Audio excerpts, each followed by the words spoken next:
Bonjour. Bien, aujourd'hui, et comme l'année dernière, et comme tous les ans jusqu'à ma mort visiblement, on va faire cette vidéo où on va un peu parler du bac de philo. Alors, quand je dis parler, c'est putain de focus de merde. Et voilà, on va vite fait discuter des sujets. Voilà, on va faire un peu de travail de théorisation, enfin, de travail de brouillon ensemble. Et voilà, ça s'arrête là. On va pas rentrer dans les détails, faire vraiment rédiger un truc, parce que bon, on n'est pas là pour ça. Voilà, on est vraiment là en mode chill, tranquille. Bon, après, malheureusement, voilà, je sais que j'aurais dû sortir cette vidéo directement le même jour, c'est-à-dire le mardi 18, mais je travaille et je suis pas chez moi, donc bah désolé. Et voilà. Alors, dans l'idée, on va juste réagir à la disserte parce que bon, l'explication de texte, c'est voilà, déjà faut lire le texte et j'ai pas envie. Voilà, ça va prendre 3 minutes pour rien. Et puis bon, c'est souvent des trucs très entre guillemets simples à comprendre. Là, c'était, si vous voulez, voilà, on en parle maintenant, hein. Mais voilà, le texte de Simone Veil avec un W et pas avec un V, ce qui est un peu bâtard, parce que ça peut pas, parce que en fait c'est une confusion que beaucoup ont fait, parce que bah effectivement, des gens ne connaissent pas forcément Simone Veil avec un W, parce que elle est peu mise en avant, même si je crois que cette année, elle était étudiée, je crois, en prépa, si je dis pas de bêtises, quelque chose comme ça.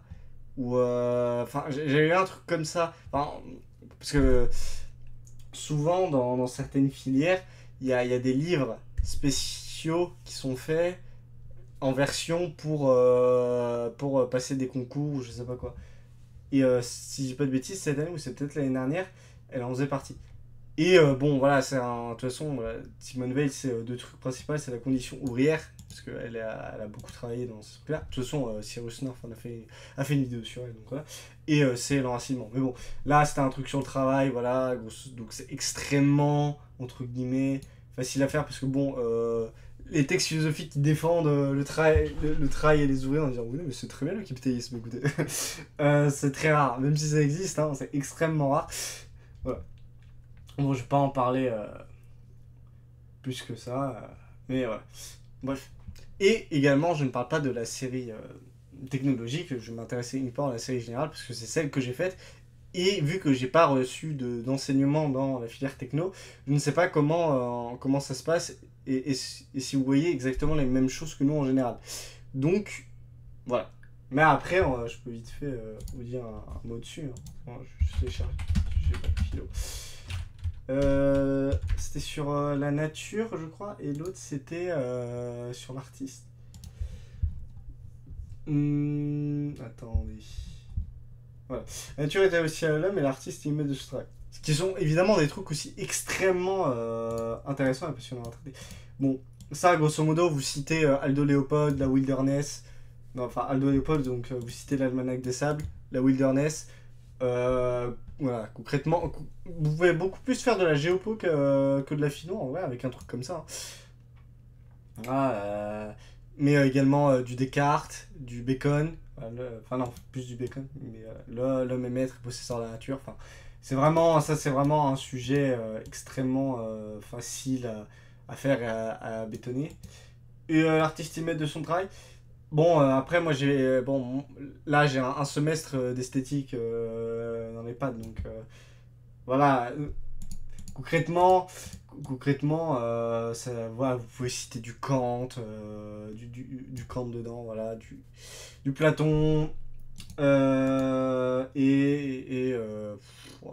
est-ce que Baumgarten pourrait citer esthétique ouais, pas vraiment, parce que c'est pas vraiment une notion qui rentre dedans. Mais en vrai, sujet extrêmement aussi intéressant à développer. Bon, après, en vrai, en fait, si vous avez lu la critique de la faculté du jeu, je pense que vous pouvez carrément faire le dissert juste avec Kant. Bon, bref. Allez, revenons au sujet, donc, général. Alors, la science peut-elle satisfaire notre besoin de vérité? D'ailleurs, je pensais que c'était uniquement pendant enfin la première année après la première année du Covid qu'ils avaient mis trois sujets et que c'était pas voué à. Parce que je crois qu'à la base, il y avait qu'une disserte et une explication de texte avant, si je dis pas de bêtises. Mais je suis pas sûr de cette information. Donc voilà, ils ont gardé toujours cette formule avec deux sujets. Bon. Ouais, après c'est pas mal. Au moins en fait, s'il y a une notion que vous avez séché, au moins vous pouvez vous rattraper, c'est toujours ça. Après, si vous en avez séché deux, que c'est les deux qui tombent, bon bah voilà, vous prenez l'explication de texte, sinon. Bref. La science peut-elle satisfaire notre besoin de vérité? Bon, là, concrètement, en fait, vous avez deux choix. Soit vous partez sur un oui, soit un non. Bon, de toute façon, concrètement, en fait, ce sera pareil pour le sujet. Alors, quand je dis vous partez sur un oui ou sur un non, c'est que vous orientez votre réponse vers le oui et le non, évidemment. Parce que bon, si on répondait à des questions, toutes les questions étaient facilement réponsables, on pouvait plutôt, si plutôt on pouvait répondre à toutes les questions par oui ou par non, et bah on ferait plus de philosophie, on ferait plus rien. Donc il y aurait plus de débat, plus de discussion, donc finalement on s'emmerderait. Donc, concrètement, soit vous partez dans du non avec du complot, concrètement, hein, soit vous partez avec du oui, et donc là vous allez plutôt aller vers de l'épistémologie très très forte. Hein, voilà. Vous avez cité du Kuhn, du Quine. Bon, après, c'est certainement pas des trucs que vous avez eu du comment il s'appelle? Ah, Korn, non, Kjorn, non. Merde. Ah oui, j'ai oublié son nom, l'autre. Bref. Donc concrètement, vous pouvez franchement faire trois parties. Enfin, une troisième partie peut être extrêmement casse-couille à faire, par contre, parce que bon. Autant les deux premières, ça peut aller, notamment une première où voilà, vous allez citer au moins un épistémologue, et après vous allez donner des exemples de trucs généraux en disant ouais, parce que quand même la science c'est quelque chose de formel qui repose sur de la théorie, des expérimentations qui sont vérifiables. Voilà, vous parlez c'est pas Kuhn, c'est l'autre important. Comment il s'appelle putain. Ouais, putain de sa race. Épistémologue. Ah, merde. Attendez. Il est où Auteur. Lui, là. Popper, voilà. Putain, c'est incroyable comment ça me sort de l'esprit, ce truc. Donc voilà, vous citez Popper avec la vérificabilité. Voilà. Concrètement la première partie, vous pouvez dérouler, faire un truc quasiment de licence 2 ou 3 hein, c'est sur un sujet comme ça. Si vous avez les auteurs, évidemment. Après, si vous les avez pas, mais que vous avez quand même certaines idées qui rentrent en compte, c'est toujours bien.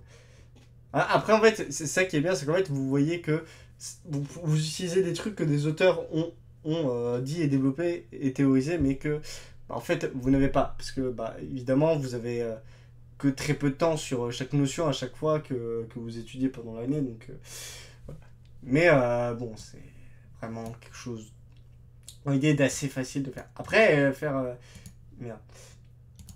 Faire une deuxième partie, on pourrait s'orienter. Donc ouais, si vous partez sur un oui assez affirmatif en disant que la science est un outil extrêmement utile. Après, il faut quand même nuancer dans une partie 2 en montrant des failles, du complotisme aussi, évidemment, ça peut être utile. Peut-être les complotistes, vous pouvez le mixer avec les réseaux sociaux. Dire aussi effectivement qu'avoir quelque chose d'apolitique de certains, ça peut paraître néanmoins complexe. Hein. Ouais, vous pouvez partir dans du scepticisme extrêmement facilement avec ça, donc c'est pas mal. Après, surtout en troisième partie, où c'est compliqué. C'est surtout un peu chiant, parce que la troisième partie est toujours le truc le plus casse-couille à faire, sachez-le, hein, même pour nous.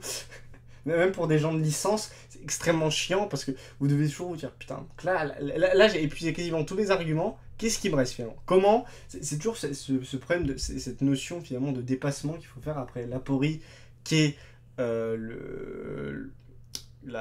finalement la troisième partie de la partie 2. C'est toujours finalement comment on arrive et on a un peu finalement notre réponse entre guillemets à ce qu'on veut donner, parce que même si évidemment toute la disserte et les trois parties sont finalement notre réponse, voilà, c'est toujours plus de l'orientation vers sur quoi on va aller. Voilà, c'est un peu la flèche de la boussole, voilà, ça indique le nord, mais vous y êtes pas, vous devez marcher. Voilà, tout le développement c'est concrètement ça. Et là, comment on pourrait faire? La science peut-elle satisfaire notre besoin de vérité. Si vous pouvez montrer si voilà, vous montrez l'insuffisance et peut-être dire qu'il faut d'autres choses.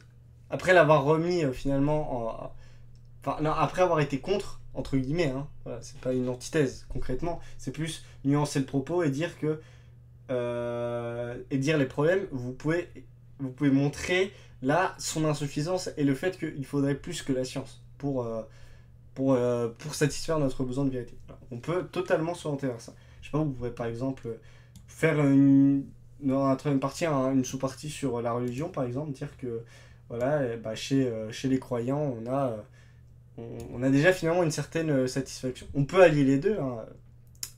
Comment il s'appelle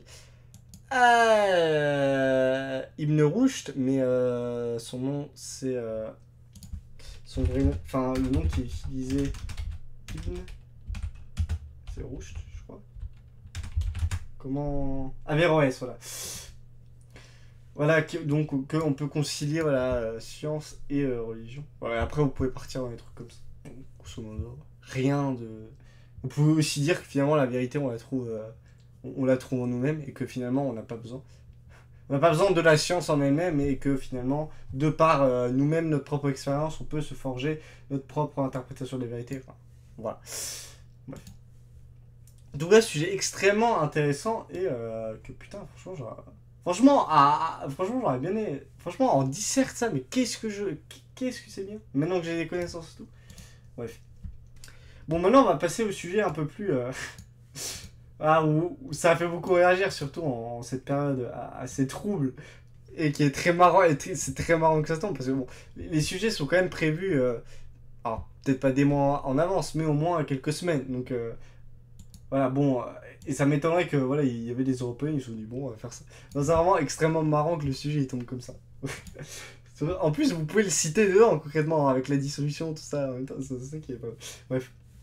Donc, l'État nous doit-il quelque chose? Alors, là, évidemment, il faut tout de suite rentrer dans la distinction à faire entre l'État, le pays, tout ça. Parce que le pays, c'est concrètement le truc avec les frontières. Hein, voilà. Et l'État, c'est l'appareil qui dirige tout ça. Donc, ça comprend le gouvernement, les collectivités territoriales, etc., etc. Ça, c'est l'appareil global qui s'occupe. Donc, c'est sur ça qu'il faut se diriger. C'est sur les institutions. On peut rajouter évidemment la justice, tout ça, le Conseil d'État, bref. Voilà. C'est surtout sur ça sur lequel il faut se concentrer. Voilà. Concrètement. Est-ce qu'on peut citer, oui, les entreprises aussi, évidemment. Donc, concrètement, est-ce que l'appareil qui chapeaute l'organisation du pays nous est redevable, finalement? Ou on pourrait citer, évidemment, l'inverse. Bah, dans l'idée, voilà, plein de gens ont dit, oui, on nous doit la protection et tout ça, mais faut aussi va falloir évidemment parler de la société et remettre en perspective la société par rapport à l'État. C'est une question aussi intéressante de savoir si une société peut vivre sans État, évidemment, mais une société sera toujours de toute manière organisée, qu'importe les raisons, elle sera toujours chapeautée par des trucs. Donc finalement, on peut essayer de coordonner les deux, même si faire une certaine distinction, hein, dire que la société c'est finalement le regroupement des humains dans un certain cadre et que l'État peut diriger la société. On peut faire dans ces choses-là. Mais il faut quand même qu'il y ait cette opposition entre les deux, je pense qu'il soit mis et qui, à mon avis, peut permettre un développement encore plus précis et complet. Bon, concrètement, là c'est vous qui choisissez si vous vous orientez vers le oui ou le non, parce que bah dans l'idée, si on reprend cet exemple, hein, on peut citer aussi d'un point de vue historique, hein, je sais pas si, voilà, si on est par exemple, voilà, si on prend par exemple la société au Moyen-Âge, dans l'idée, l'État il fait rien. Enfin, il doit pas grand chose parce que bon, 90% des gens c'est des paysans. Voilà, je prends évidemment un cliché un peu global du Moyen-Âge, hein, juste pour expliquer le truc, mais voilà. Voilà, voilà, la représentation qu'on a du Moyen-Âge, c'est quoi? C'est des paysans et des rois et des chevaliers. Voilà, grosso modo, c'est à peu près ça. Bon, évidemment, c'est beaucoup plus complexe que ça. Voilà, t'as aussi également l'église, t'as des. T'as les bâtisseurs, tout ça, mais voilà. C'est vraiment juste. Juste si on repense au cliché du Moyen-Âge, voilà, grosso modo, bah, l'État, il doit rien. Même, voilà, parce que bon, vous êtes sous l'aval du roi, et voilà. Voilà, surtout que les rois, enfin plutôt des princes. Le roi, c'est celui qui dirige tout, mais bref. Voilà. Mais je sais même pas je sais même pas s'il y a une charte dans laquelle on vous doit la protection. Aujourd'hui, oui, dans l'idée, l'État nous doit la protection, mais c'est tout. L'argent, même, c'est pas l'État qui le donne, hein. Dans l'idée, c'est les entreprises. Est-ce qu'on peut vraiment dire que les entreprises font partie de l'État? Je sais pas. Mais, mais ouais. Et ce qui. C'est à peu près tout. Donc c'est un sujet beaucoup plus évidemment politique, lol, mais beaucoup plus complexe, je pense, à traiter dans son ensemble. C'est extrêmement chiant, ouais. En même temps, je suis pas trop. En même temps le, je suis pas très fan de la politique en philosophie. C'est quelque chose vraiment sur lequel je m'emmerde. On va dire les termes. Bon, et c'est un peu dommage parce que surtout, c'est certainement l'un des sujets les plus intéressants. Mais bon, j'arrive pas à en théoriser quelque chose. Donc, bon, l'État nous doit-il quelque chose on peut rester dans cette optique de protection et de salaire si vous voulez, mais concrètement, concrètement c'est tout. Et puis bon, c'est les citoyens qui techniquement organisent et font la société, c'est pas l'État. J'ai bien dit dans l'idée, parce que je rappelle, le peuple est souverain. En société, enfin, dans du moins l'État, en France. Voilà. Donc, voilà, étant donné qu'on peut considérer le peuple comme souverain, bah, c'est le peuple. Est-ce que le peuple se doit quelque chose à lui-même? Je sais pas. Le peuple élu des représentants qui font le travail à leur place, parce que bon, gouverner à 66 millions, c'est un peu compliqué. 67, pardon. Et voilà. L'idée, c'est un peu le peuple qui décide ce qui lui revient. Donc, je sais pas. Je sais pas, est-ce que le peuple peut s'exiger quelque chose à lui-même? Voilà, à part de gouverner. Voilà. Mais bon, hein, vu qu'on est toujours dans cette distinction entre l'État et le reste, bon, voilà quoi. Donc honnêtement, ouais, je sais pas. Surtout, voilà, si vous dites la protection, bah voilà, vous faites qu'une sous-partie dessus. Donc, faut au moins en avoir deux, puis après, il faut avoir deux autres parties derrière. Mais du coup, si on dit non, concrètement, il faut expliquer enfin, l'utilité de l'État, quoi, finalement. Pourquoi on aurait un État, quoi? Pourquoi on aurait, du coup, des, des institutions, voilà, leur rôle si, finalement, factuellement, ils ne nous doivent rien. Voilà. Parce qu'il y a toujours, évidemment, ce rapport à bon, très égoïste, hein, voilà, entre ce que moi je donne, enfin, moi je donne et ce qu'on me donne en retour. C'est plus dans cette optique égoïste qu'il va falloir raisonner, je pense, si on dit, si on dit non. Voilà. Après, en troisième partie, euh, bah ouais, on peut rester sur ce truc et dire que bah, l'État nous donne quelque chose et on donne quelque chose en retour, je suppose. Nous, on lui donne une légitimité à exister. Et en retour, ouais, voilà. Et en retour, l'État nous donne des choses. À la limite. Bon, je sais pas comment tu fais être parti dessus, mais. Ouais. En fait, sujet intéressant, mais trop casse-couille, je pense, à faire, à trouver des arguments réellement bien et intéressants dessus. Ce qui fait qu'évidemment, ce sujet est meilleur. Même les deux autres sujets de techno sont meilleurs. Bref. Bon, voilà, j'ai fait 20 minutes dessus quand même. Bref, bon, pas grand chose à dire, à part, on verra l'année prochaine. Non, en vrai, attends, c'était quoi déjà celui de l'année dernière pour comparer Philo 2023. On va regarder. Ah oui, voilà, le bonheur est-il une affaire de raison? Ouais, quand même, quand même, il y a beaucoup de sujets sur l'État. Hein. Vraiment, ça fait 3 années d'affilée, parce que même moi j'avais un truc, que qui mettent un truc sur ou l'État ou la justice, enfin un truc sur la politique. C'est vraiment, vraiment bizarre. Et en 2021, c'était quoi 2021, est-ce que... Discuter et se renoncer à la violence, d'accord. Ah, il y en avait 3, d'accord. Conscience, chapitre et toute forme de conscience, on est responsable de la vie. Ah ouais, il y a lui qui fait un peu, mais sinon, ouais, c'est tout. Après, un truc sur l'anglais, c'est toujours bien. Ah putain, oh le sujet de baiser, oh c'est tellement génial. Là, on peut dire les choses. Bref, bon, grosso modo, ouais, ça fait 3 ans d'affilée qu'ils nous mettent quand même un sujet, sur la politique. C'est vraiment étonnant, surtout qu'il y a d'autres notions. Vous pouvez un peu changer, quoi. Il y en a 18, je sais pas, on peut mettre d'autres trucs, hein, à la limite. Bon, je sais bien que. Je sais bien que voilà, il y a au moins 3 notions sur les 18 qui concernent, peut-être même 4, qui concernent la politique, mais quand même, voilà, on peut explorer d'autres univers. Ce serait un peu sympa.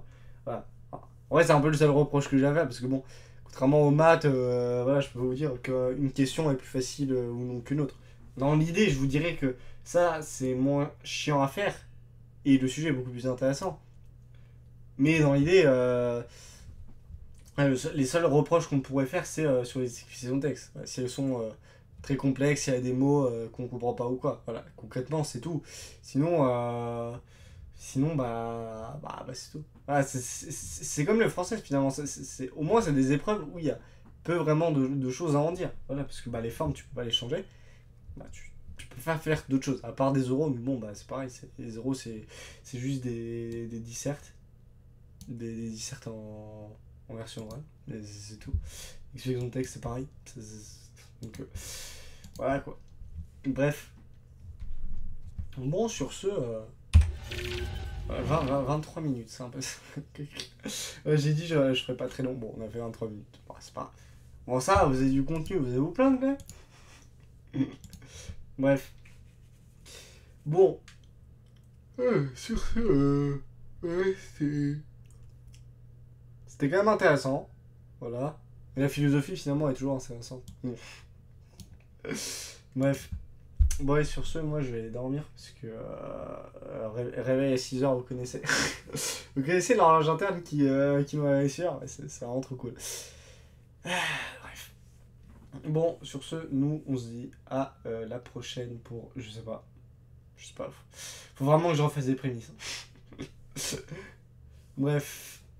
Donc, ouais, bon, la prochaine fois ce sera une vidéo prémisse. Voilà. Faut juste que j'ai envie, que je la tourne. Et puis.